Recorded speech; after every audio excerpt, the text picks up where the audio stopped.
நம்ம நெறைய கிரைசிஸ பத்தி கேள்விப்பட்டிருப்போம், படிச்சிருப்போம். இந்த பெட்ரோலியம் கிரைசிஸ், ஆயில் கிரைசிஸ் இந்த மாரி. ஆனா தமிழ்நாட்டுல முறையா மெஜாரிட்டி கிரைசிஸ் அப்படின்னு ஒண்ணு போயிட்டுருக்கு. பாவம் இந்த மனுஷன் ஒரு 108 சீட்டு ரொம்ப ஈஸியா ஜெயிச்சிட்டாப்புல. நான் படுத்துக்கிட்டே ஜெயிப்பேன்ல அந்த மாரி சொல்றேன் அந்த மாரி சொல்லுவாங்க இல்லையா? அது மாதிரி ரொம்ப ஈஸியாவே இந்த 108 சீட்ட வந்து ஜெயிச்சிட்டாப்புல. ஒரு 10 சீட்ட வந்து ஜெயிச்சு மெஜாரிட்டி காமிக்கிறதுக்கு இந்த 4 நாளா படாத பாடு பட்டுட்டு இருக்காப்புல. நமக்கு வந்து என்னதான் விஜய் அவர்களோட கொள்கை ரீதியாக அவங்க சைடு எந்த கொள்கையும் அவங்க இதுவரைக்கும் வச்சதில்ல. தத்துவ ரீதியா எதுவும் வந்ததில்ல. ஆனா, நாம்ப வந்து அவங்கள என்னதான் எதிர்த்தாலும், அவங்க வின் பண்ணியிருக்காங்க. மெஜாரிட்டியான ஒரு சீட் வந்து அதாவது அதிகமான சீட்ட வந்து வின் பண்ணியிருக்காங்க. பட் ஆட்சி அமைக்கணும்னா ஒரு மெஜாரிட்டி தேவை. அதுக்காக போராடிட்டு இருக்காங்க. யாரா இருந்தாலும், எந்த தத்துவமாக இருந்தாலும், அவங்க ஃபர்ஸ்ட்டு எலக்ஷனுக்கு வராங்க, ஆட்சி அமைக்கிறாங்க அப்படின்றப்போ, நம்ம என்னதான் என்ன வேணாலும் பேசலாம் எலக்ஷனுக்கு முன்னாடி. ஆனா, அவங்க வின் பண்ணிட்டு வராங்க அப்படின்றப்போ, கொஞ்ச நாள் பார்க்கணும். ஒரு ஐயா காமராஜர் சொன்ன மாரி அ இது டிஎம்கே வின் பண்ணதுக்கு அப்புறம் ஐயா காமராஜர் கிட்ட கேட்குறாங்க. அவங்கள பத்தி ஏதாவது குறை சொல்லணுன்றப்போ, அந்த ஒரு சூழல் வர்றப்போ, ஐயா காமராஜர் அவர்கள் எந்த குறையும் சொல்லல. அவரு சொல்றது என்ன அப்டின்னா, "ஒரு 6 மாசம் காத்திருப்போம், பார்ப்போம். அதுக்கப்புறம் முடிவு பண்ணுவோம். இது நல்ல ஆட்சியா இல்லையா அப்டின்றத" அப்டின்னுவாப்ல.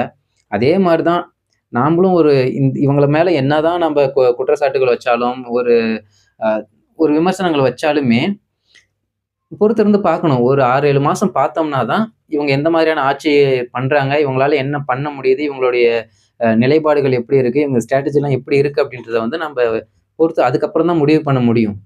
ஆனா அத பண்ணணும்னா கூட, முதல்ல இவங்க ஆட்சியில வந்து உட்காரணும்ல. 4 நாளா ஒரு இழுபறியாவே இருக்கு. இது இன்னும் மாச கணக்குல போகுமா என்னமான்னு கூட நமக்கு தெரியல. இந்த மாரி சூழல்ல தமிழ்நாடு இருக்கிறது அப்படின்றது, தமிழ்நாட்டுக்கும் ஆபத்து. தமிழ்நாட்டுடைய பொருளாதாரம், மக்களுடைய வாழ்வியல் இது எல்லாத்துக்குமே வந்து ஆபத்தா தான் போய் முடியும். எவ்வளோ சீக்கிரம் முடியுமோ, அவ்வளோ சீக்கிரம் வந்து கவர்ன்மெண்ட் ஃபார்ம் பண்ணிடணும். இப்போ வந்து ஐயா எடப்பாடி பழனிசாமிகள வந்து அவங்க சைடு இருந்து அவங்க சொல்லிட்டாங்க. நாங்க வந்து உங்களுக்கு ஆதரவு தரல அப்படின்னு சொல்லிட்டு அவங்க விலகிட்டாங்க. டிஎம்கேவ பொறுத்தவரைக்கும் எங்களால எந்த பிரச்சனையும் இருக்காதுன்னு சொல்லி அவங்களும் விலகிட்டாங்க.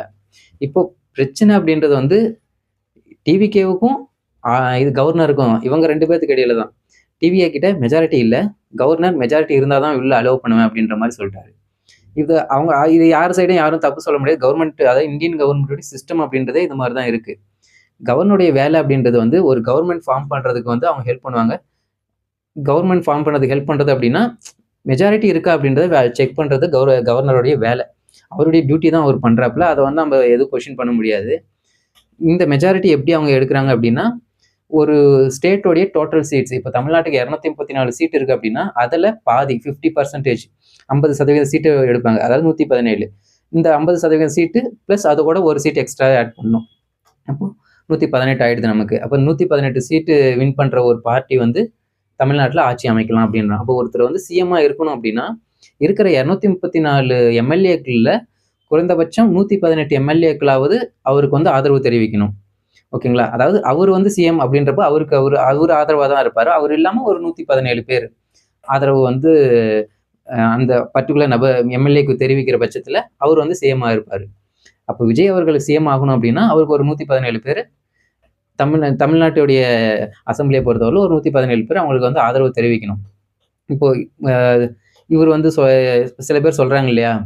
கவர்னர் வந்து விடமாட்றாரு. கவர்னர் தான் வந்து ஒரு தடையா இருக்காரு அப்படின்ற மாரி. கவர்னருடைய வேலை அப்படின்றதே வந்து இதுதான். அதாவது ம ஒரு பார்ட்டி வந்து கவர்ன்மெண்ட் ஃபார்ம் பண்றேன் அப்படின்னு சொல்லி வராங்க அப்படின்னா, அவங்களுக்கு மெஜாரிட்டி இருக்கா இல்லையான்னு பார்க்கறது கவர்னருடைய வேலை தான். இப்போ அவர் வந்து ஓகேப்பா உங்களுக்கு வந்து பதவி பிரமாணம் பண்ணி வச்சுர்றேன்னு சொல்லிட்டு பண்ணி வச்சுட்டு உள்ள விட்டாலும், உள்ள போயும் உங்களுக்கு வந்து ஃப்ளோர் டெஸ்ட் அப்படின்னு சொல்லிட்டு ஒரு டெஸ்ட் நடக்கும். நீங்க அங்க என்ன அப்படின்னா, இருக்கிற 234 எம்எல்ஏக்களையும் வந்து வோட் போடணும். இவருக்கு வந்து நாங்க ஆதரவு தெரிவிக்கிறோமா இல்லையா அப்படின்னு சொல்லிட்டு. அங்க 118 ஓட்டு வந்து இவரு வாங்கணும். விஜய் அவர்கள் வாங்கணும். அப்படி வாங்குனா மட்டும் தான் வந்து அவரால கவர்ன்மெண்ட்ட வந்து ரன் பண்ண முடியும். இப்ப பதவி பிரமாணம் எடுத்தாலும், அடுத்த ஒரு 2, 3 நாள்ல திரும்ப அந்த ஃப்ளோர் டெஸ்ட் வச்சு அவங்க வந்து காலி பண்ணிட்டாங்க அப்படின்னா, நோ யூஸ். ஸோ அப்போ இத வந்து முன்னாடியே தடுக்கிறாரு. இப்பவே நம்ம வந்து மெஜாரிட்டி காமிச்சுட்டு போறோம் அப்படின்னா பிரச்சனை இல்ல. இல்ல என்னால உள்ள போய் ஃப்ளோர் டெஸ்ட் பண்ண முடியும் அப்படின்னாலும், தாராளமா ஃபைட் பண்ணி அவங்க உள்ள போய்க்கலாம். பட் ஃப்ளோர் டெஸ்ட்ட அவங்க பாஸ் பண்ணணும். அது மேண்டேட்டரி. இந்த ஃப்ளோர் டெஸ்ட் அப்படின்னு வரும்பொழுது, இது ஜஸ்ட் ஃபர்ஸ்ட் நம்ம கவர்ன்மெண்ட் ஃபார்ம் பண்றதுக்கு மட்டும் தானா அப்படின்னா, அப்படி கிடையாது. எப்போ வேணாலும் அவங்க வைப்பாங்க. இந்த 5 வருஷத்துல எந்த சூழல்ல, எந்த காலகட்டத்துல வேணாலும் இந்த ஃப்ளோர் டெஸ்ட் கண்டக்ட் பண்ணப்படலாம். அவர் மேல ஏதாவது ஒரு சந்தேகம் இருக்கு, நம்பகத்தன்மை இல்லாத ஒரு சூழல் இருக்கு இப்ப இருக்கிற கவர்மெண்ட் மேல அப்படின்ற பட்சத்துல அவங்க ஃப்ளோர் டெஸ்ட் நடத்துவாங்க. அந்த ஃப்ளோர் டெஸ்ட் நடத்தும் பொழுது அப்போ வந்து நம்ம 118 எம்எல்ஏக்கள் வந்து நமக்கு ஆதரவு இருக்காங்க அப்படின்றத வந்து நம்ம காட்டணுங்க. அப்படி காட்டல அப்படின்னா அந்த கவர்மெண்ட் வந்து அப்படியே டிஸ்குவாலிஃபைட் ஆகிடும், டிசால்வ் ஆகிடும். அப்போ திரும்ப எலெக்ஷன், திரும்ப அடுத்தடுத்து என்னென்ன பிரச்சனைகளை சந்திக்கணுமோ அதெல்லாம் சந்திக்கணும். இல்லை அடுத்து வேற ஏதாவது அடுத்து இருக்கிற பொலிட்டிக்கல் பார்ட்டிஸ் ஆப்போசிஷனில் இருக்கிறவங்களால வந்து மெஜாரிட்டி காட்ட முடியுன்ற பட்சத்தில் அவங்க ஃபார்ம் பண்ணிடுவாங்க கவர்மெண்ட். இந்த மாதிரி தான் நடக்கும். இதுக்கு முன்னாடி எங்கேயாவது நடந்திருக்கா அப்படின்னு கேட்டிங்கன்னா, எனக்கு தெரிஞ்சு 2022 தேர்தல் தான் நினைக்கிறேன். மகாராஷ்டிராவில் இதில் எனக்கு 2024 அந்த இயர் மட்டும் எனக்கு கன்ஃபார்மாக தெரியல. அதில் இப்போ மகாராஷ்டிரா நடந்த அந்த லாஸ்ட் தேர்தலை பொறுத்த வரைக்கும் சிவசேனா காங்கிரஸ் வந்து கூட்டணி வச்சு ஜெயிச்சிடுறாங்க. உத்தம் தாக்கரே வந்து முதலமைச்சர் ஆகிடுறாப்புல. ஆன பிரகாரம் சிவசேனா பார்ட்டியிலிருந்து ஒரு குரூப் தனியாக பிரிஞ்சு வருது. ஏக்நாத் ஷிண்டே அப்படின்ற ஒரு தலைமையில் வந்து ஒரு குரூப் தனியாக பிரிஞ்சு வராங்க. பிரிஞ்சு வந்ததுக்கு அப்புறம் என்ன ஆகுது அப்படின்னா, அவங்க கவர்மெண்ட் ஃபாலோ ஆகுது. பட் இந்த இடத்துல நல்லா கவனிச்சிங்க அப்படின்னா, இந்தியாவில் ஒரு சட்டம் இருக்குது, ஆன்டி டிஃபெக்ஷன் லா அப்படின்னு சொல்லிட்டு ஒரு சட்டம் இருக்குது. அதாவது இந்த பார்ட்டி ஒரு எம்எல்ஏ வந்து ஜெயிச்ச பிரகாரம் ஒரு பார்ட்டியில் வந்து அவர் ஜாயின் பண்ணி ஒரு எம்எல்ஏ கேண்டிடேட்டாக நின்று வின் பண்ணிட்டார். வின் பண்ணதுக்கப்புறம் வேற ஒரு பார்ட்டிக்கு ஜஸ்ட் லைக் தட் அவங்க தாவ முடியாது, போக முடியாது. போனால் அது வந்து குற்றமாகப்படும். அதில் வந்து அவங்க இந்த பர்டிகுலர் எம்எல்ஏக்கான சீட் அப்படின்றத பறிச்சிடுவாங்க. அவ்வளோதான். அவர் வந்து அந்த எம்எல்ஏ கேண்டிடேட்டாக அதுக்கப்புறம் எம்எல்ஏவாக அதுக்கப்புறம் இருக்க முடியாது. அப்போ இந்த ஏக்நாத் ஷிண்டே வெளில போகும்போது என்னாச்சு அப்படின்னா, இவரை வந்து அலோவ் பண்ணிட்டாங்க. காரணம் என்ன அப்படின்னா, இது வந்து ஒரு சட்டமாக இருந்தாலும் இதில் ஒரு லூப் ஹோல் இருக்குது. என்ன அப்படின்னா, 2/3 ஆஃப் எம்எல்ஏஸ் இப்போ வந்து விஜய் அவர்கள்கிட்ட இருக்கிற மெஜாரிட்டியில் அவங்க கிட்ட இருக்கிற எம்எல்ஏக்குள்ள ஒரு 60 டோட்டல் சீட் அவர் எவ்வளோ வச்சிருக்காரோ அந்த சீட்டில் ஒரு 66% சீட்ஸ் வந்து இன்னொரு நபருக்கு, இப்போ ஆதவ் வந்து தனியாக பிரிஞ்சு போகணும் விஜய் கிட்ட இருந்து அப்படின்னு நினைக்கிறாப்புல. அவர் தனியாக பிரிஞ்சு போனார் அப்படின்னா பிரச்சனை. ஆனால் இதுவே விஜய் கிட்ட இருக்கிற ஆதரவில் ஒரு 60% ஆஃப் சீட்ஸை வந்து அவர் தனியாக எடுத்துட்டு போறாரு அப்படின்ற பட்சத்தில் விஜய் அவர்களுடைய அதாவது ஆட்சி அப்படின்றது கலைக்கப்பட்டு ஆதவ் அவர்கள் கைக்கு போயிடும் ஆட்சி. ஸோ இந்த மாதிரி நடக்கிறதுக்கான வாய்ப்புகளும் இருக்கு.